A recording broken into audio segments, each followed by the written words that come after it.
vraiment très très fier de faire ce festival à Marseille, car Marseille mérite d'avoir son festival, un vrai festival du livre. Chers amis marseillais, chers organisateurs et à tous les bénévoles, la dégradation des conditions sanitaires liées au Covid m'ont hélas contraint à annuler ma venue de ce jour avec Monsieur Costa Gavras. J'en suis profondément attristée et le regrette. J'aurais tant aimé être avec vous aujourd'hui pour inaugurer ce merveilleux salon du livre à Marseille. Je remercie les organisateurs. Je suis à leur côté par la pensée pour inaugurer physiquement de loin, mais près du cœur, cette édition du Salon du Livre. Je viendrai l'an prochain, c'est promis. À toutes et tous, je vous souhaite un bon salon, de merveilleuses rencontres et découvertes livresques. Avec toute mon amitié, Marc Lévy.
De Marseille, cet hommage ne pouvait pas se faire ailleurs. Donc il nous a transmis ce bonheur de l'évasion par la lecture, ce bonheur des rencontres avec les auteurs. Il a été précurseur dans beaucoup de domaines et puis surtout, et je crois que tous les trois on a suivi ça, c'est ce côté extrêmement ouvert et pas du tout sectaire. C'était pas quelqu'un qui se voulait absolument défendre une chapelle, une spécialité littéraire, tout l'intéressait. Robert était un homme fantastique. Moi j'étais un tout petit employé et toujours un mot gentil, la grande classe. C'est un roman, dans le sens où j'ai préféré utiliser ce support plutôt qu'une autobiographie ou un témoignage, parce que je trouve que le roman permet de déployer les ailes d'un thème de manière beaucoup plus vaste, beaucoup plus large, et surtout permet le partage. Et ce qui moi m'intéressait avant tout, c'était le partage, et de donner des passerelles au lecteur pour une identification ou une projection ou une découverte de qu'est-ce que c'est que le phénomène de l'emprise, puisque c'est un livre sur l'emprise. Pour moi, ça me semblait compliqué de ne pas pouvoir parler, enfin de ne pas aborder ce jour-là, cette nuit-là. Après, je me suis fait du mal en l'écrivant, parce que j'ai perdu des gens cette nuit-là, proches de moi. Et c'était ma façon à moi de leur rendre hommage. C'est une espèce de suspense que j'ai créé, mais voilà, c'était pour moi une façon de rappeler que l'horreur avait été là, quoi, et qu'elle serait là encore longtemps. Il ne s'agit pas dans ce livre de parler du bonheur en faisant l'économie de la souffrance et du malheur qui est inévitable dans l'existence. À la différence d'un certain nombre de livres de développement personnel, il ne s'agit pas dans ce livre de prétendre donner une recette. Je ne suis pas bien convaincue qu'il en existe une d'ailleurs. Il s'agit plutôt de déconstruire ce concept de bonheur sur lequel prospèrent tous ces livres de développement personnel, de dire que là on a affaire d'abord à une illusion, que cette illusion en plus elle est toxique, elle est dangereuse, parce que c'est au nom de cet idéal de bonheur qu'on définit d'une certaine manière qu'on se juge soi-même malheureux parce qu'on a un certain nombre de manques, on a des souffrances, et donc on se dit, bon, le bonheur existe, il est possible, certains le connaissent, et moi j'en suis dépourvu. Donc c'est au nom de ce bonheur-là finalement qu'on se sent très malheureux. Donc je déconstruis effectivement ce concept de bonheur et cette promesse des livres de développement personnel, avant tout de même de proposer quand même, avec les philosophes, une autre manière de concevoir et de cheminer vers le bonheur. Il y a deux sortes d'êtres sur Terre, ceux qui se souviennent d'avoir été des enfants et ceux qui croient l'avoir oublié. Et effectivement, je penche évidemment dans la première catégorie. Quand j'étais enfant ou ado, j'allais passer mes journées au musée Camondo. C'était ici de Gamando, un des plus beaux musées. Moi j'adore ça, j'adore conduire les camions. J'ai ma fille qui travaille avec moi, elle adore conduire les camions aussi, comme quoi ça doit être génétique. Vous avez de nombreux livres d'avocats pénalistes, de ténors qui ont raconté ma vie, mon œuvre, en long, en large et en travers, et quasiment aucune femme ne l'a fait. Donc nous avons décidé de les rencontrer, nous leur avons demandé de choisir l'affaire qui a marqué leur vie, et nous les avons interrogés pour dresser leur portrait sur le retentissement de cette affaire sur leur vie intime, sur leur carrière, et c'est l'occasion pour nous de raconter comment la vocation est née, quel parcours elles ont traversé, ce qu'elles ont à dire aussi à de futures avocates, mais à aucun moment on les a interrogées sur ce qu'est en particulier d'être une femme quand on est dans ce métier. La démarche, elle est féministe parce qu'on ne parle que de femmes, mais on leur pose les questions qu'on aurait posées à n'importe quel avocat, qu'il soit homme ou femme, puisque en réalité, une fois que vous êtes dans le prétoire, vous avez votre robe, que vous soyez un homme ou une femme, ça ne change pas grand-chose.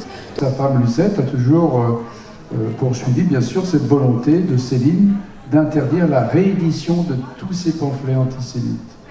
Donc ça, c'est bien aussi de le dire. Alors, ça n'empêche pas qu'il a écrit des choses absolument monstrueuses sur les Juifs. Mais paradoxalement, parce que Céline, c'est une montagne de paradoxes, il admirait beaucoup les Juifs. On a envie de partir quelque part en se disant ça sera mieux, ce sera nouveau, et finalement on amène ses propres obsessions et ses propres besoins.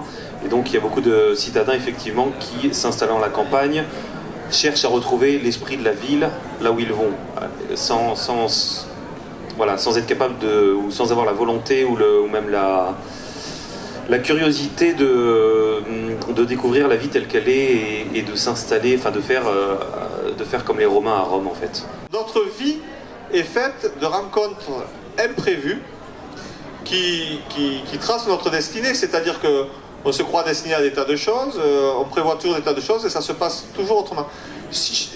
Tous autant que nous sommes, là, si nous réfléchissons à ce qu'a été notre vie, nous verrons bien qu'elle a été tourneboulée par des rencontres qui se sont faites comme ça, à la croisée des chemins, et on a rencontré quelqu'un où il s'est passé quelque chose, et ça a tout changé. Et ce roman, c'est l'histoire de la rencontre entre la naïveté imbécile de la jeunesse et la misanthropie humaniste de l'âge. Mon métier, c'est de savoir faire de l'impro en y réfléchissant avant, mais je ne peux pas lire un texte. Moi, si on me souffle quelque chose pendant que je parle, je suis incapable. Si on me dit n'oublie pas de ramener le pain, je dis n'oublie pas de ramener le pain. Donc, moi, la nouvelle génération, ils ont l'oreillette, ils ont un texte qui défile dans un écran sous verre et le prompteur. Il ne peut rien leur arriver. Ouais. Sauf que, lorsqu'on doit interviewer quelqu'un, ce que vous faites, Elsa, avec moi, il n'y a plus de prompteur. Quand on a la chance d'arriver à Paris, avec mon petit producteur de province, comme l'appellent les Parisiens, on est allé directement dans une émission qui s'appelle les 50 humoristes préférés des Français, qui était présentée ce soir-là par Michel Drucker. Et moi, alors j'avais une peur, parce qu'on m'avait dit pour passer à la télévision, il faut coucher. Vous savez. Alors moi, j'ai eu de la chance parce qu'on m'a rien demandé, vous voyez. Je suis arrivé, Michel a été très élégant, hein. Il a été sous le charme, tout de suite j'ai compris qu'il adorait les blondes. Et depuis, eh bien écoutez, j'ai beaucoup de chance parce que ce passage dans cette émission de télé, eh bien ça m'a ouvert plein de portes. J'ai fait la seule chose que je rêvais vraiment de faire, c'est-à-dire faire rire les gens. Je joue une femme, la chose la plus difficile à faire pour un homme, c'est Michel Serrault qui m'a dit ça un jour. Il m'a dit le rôle. Savait de quoi il parle. Bah oui, le rôle le plus difficile que j'ai eu à jouer, c'est celui d'une femme. Et moi, je l'ai pris comme un défi. Et je me suis dit, moi, je jouerai une femme. Une femme, ben, je vais la nourrir de rencontres marseillaises, de gens qui m'ont appris plein de choses, de gens qui m'ont fait rire, de gens qui m'ont ému. Et je l'ai nourri, ce personnage, de tout ça. J'en ai fait cette blonde, et le public a répondu présent. J'ai eu beaucoup de chance. Et aujourd'hui, je l'ai vu encore toute la journée, les gens viennent et disent ma fille qui a 12 ans vous adore, pour ma maman qui a 95 ans qui vous écoute le matin sur France Bleu. C'est populaire, c'est simple, c'est vrai, c'est authentique. Moi je triche pas. Voilà. J'avais envie que cette fable, très contemporaine, ait un écho avec nos vies intimes. Et c'est pour ça que je raconte dans des petits chapitres que j'appelle journal, des choses qui sont de l'ordre de l'observation. Alors c'est vrai qu'il y a deux grands thèmes, je pense, dans ce livre. C'est à la fois la littérature, comment lire nous fait grandir, comment lire nous change, comment lire est un refuge. La lecture, le roman, c'est la transformation, et je trouve ça magique, donc au sens là aussi littéral du terme, mais aussi c'est vrai que ça m'intéressait de parler du mouvement des femmes. Après quelques albums où j'ai commencé à travailler d'abord avec un scénariste sur des sujets plutôt polars, fantastiques, etc., j'ai plutôt opté pour ce qu'on appellerait aujourd'hui la BD reportage, avec mes premiers albums en solo qui s'appelait Arrière-Pays, et qui se situait en Haute-Provence, qui était un endroit que je connaissais bien, parce que je passais toutes mes vacances d'été et même d'hiver dans les vallées, dans les montagnes de l'arrière-pays niçois, grassois plutôt. Et puis,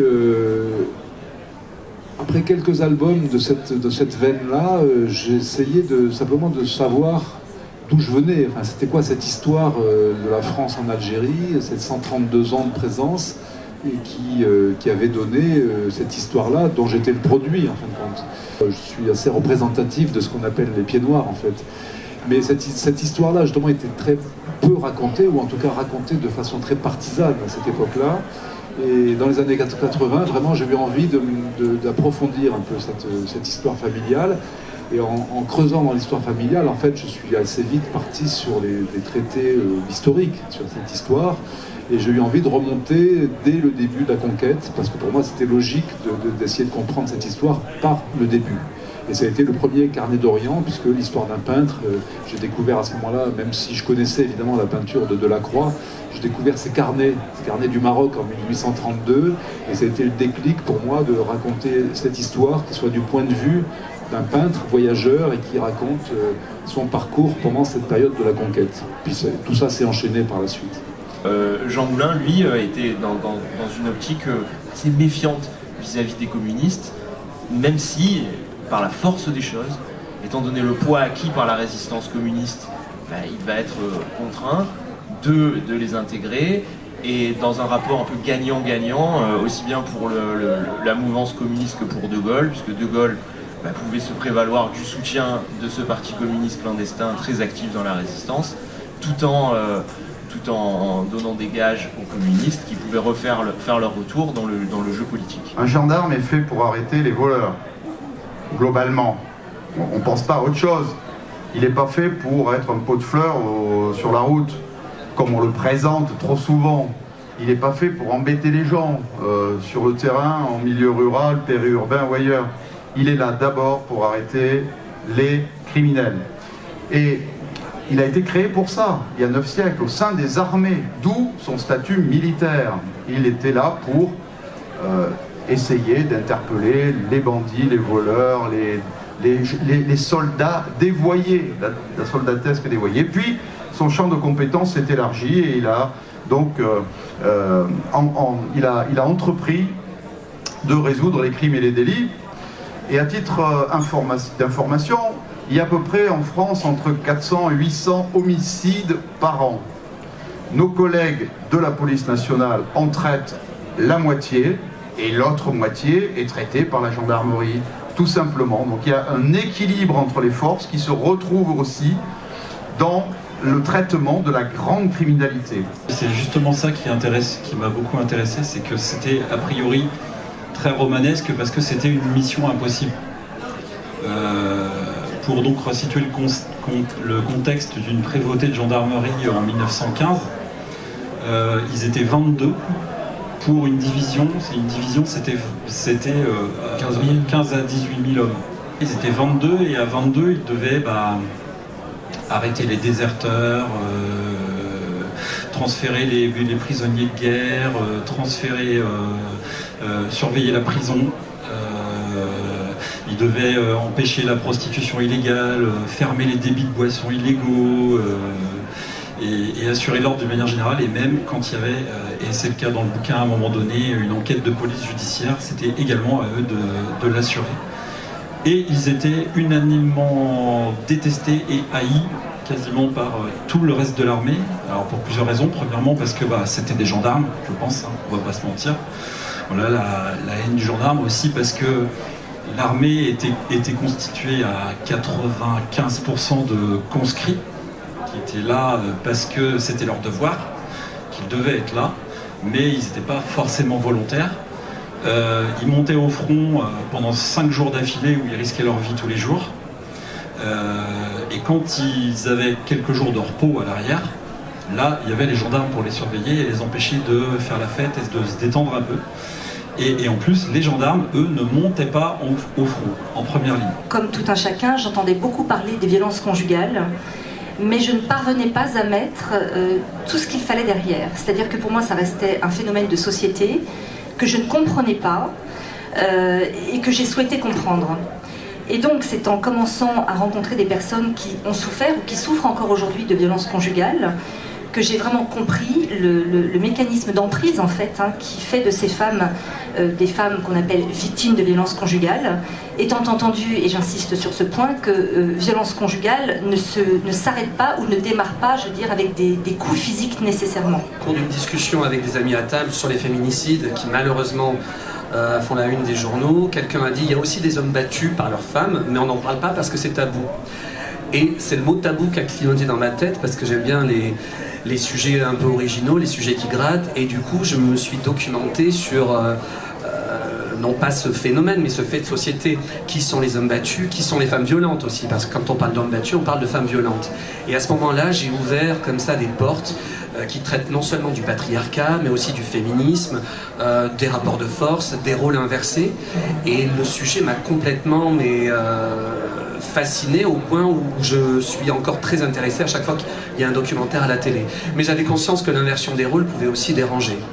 Notre espace social, économique est de plus en plus menacé et la vie des sapeurs-pompiers est de plus en plus en danger avec des feux qui sont très virulents parce que sécheresse récurrente, régulière et une végétation qui est mise à mal. En fait, aux États-Unis comme en Australie, ils ont une méthode de technique de lutte contre les feux d'espace naturel où ils laissaient partir le feu parce qu'ils considèrent que le feu est partie intégrante de la nature et fait partie du renouvellement de la biomasse et de la biosphère. Mais en tout état de cause, ce qui se passe chez nous, c'est qu'aujourd'hui les feux, on arrive encore par moment à les canaliser, les maîtriser, mais typiquement les feux du 10 août 2016 qui est parti de Rognac qui a menacé Marseille, ou celui qui est parti cet été, l'été dernier dans le Massif des Morts, sont des feux, il faut être satisfait de les avoir arrêtés parce qu'ils auraient pu faire beaucoup plus de dégâts.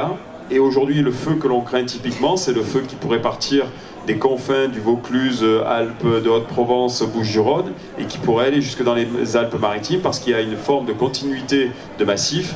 Et si on devait avoir un feu qui part là-bas par période de sécheresse, on pourrait avoir un méga feu, un très gros feu à l'australienne. J'avais une histoire à raconter, il fallait un décor. Et il y avait différents décors qui étaient possibles. J'ai choisi celui de la Corse à cause de la possibilité de mettre en scène la violence, à cause de certains modes de fonctionnement claniques, d'histoires récurrentes familiales qui ne s'épuisent jamais. Et il y a peu d'endroits en France où cette histoire pouvait trouver un enracinement crédible, et la Corse en faisait partie. C'est pas la Corse qui a créé l'histoire, c'est l'histoire qui m'a amené en Corse. On est confronté de plus en plus à cette nouvelle génération de voyous qui sont d'une violence absolument inouïe. Même moi qui suis aujourd'hui un vieux poulet, comme je dis, je suis sidéré par cette violence-là. Et en décrivant Cap Canaille, je ne pensais pas être de nouveau confronté à Marseille à cette violence-là, et je me rends compte que souvent ce qu'on écrit, nous, romanciers, est très loin de la réalité à laquelle on est confronté. C'est quelque chose que je tenais absolument à montrer dans mes ouvrages, c'est la solidarité, j'allais presque dire la fraternité qui peut exister entre nous policiers, et on ne se comprend jamais aussi bien que lorsqu'on fait le même métier avec les mêmes difficultés. Et c'est quelque chose qui est formidable dans notre métier, parce que tout n'est pas noir, mais c'est ce qui se dégage à travers les enquêtes que l'on mène, ce qui se dégage, c'est qu'on peut et on doit compter les uns sur les autres, et ça crée cette solidarité, cette fraternité absolument formidable. Et moi, ce qui m'intéressait aussi, c'est de montrer que les flics ne sont pas que flics, et que derrière l'image du policier en uniforme ou avec un flingue à la ceinture, se cachent aussi des hommes, des femmes, qui ont leurs souffrances, qui ont leurs difficultés, qui ont leurs problèmes de vie au quotidien.